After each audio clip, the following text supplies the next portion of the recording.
Sí, nos queda la sensación esa, ¿no? de haber hecho un desgaste enorme para ir a buscar el partido.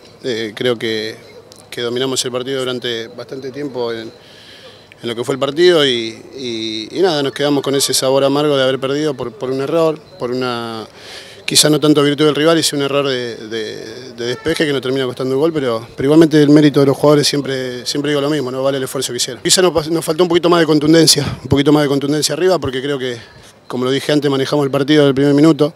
Si se vio un equipo que salió a ganar fue General Díaz, siempre respetando todos los sistemas, ¿no? Y respetando a los rivales, pero creo que hoy nuevamente se mostró un equipo que sale a buscar el partido desde el primer minuto, que tiene una idea clara y más allá del resultado creo que vale el esfuerzo que hicieron los jugadores, ¿no? No, con bronca no, sí, con cosas por corregir, que lo vamos a corregir en la semana, pero nada, nos queda ese sabor amargo de haber hecho el esfuerzo, ¿no? De haber hecho todo el esfuerzo para ir a buscar el partido y nos quedamos con las manos vacías, ¿no?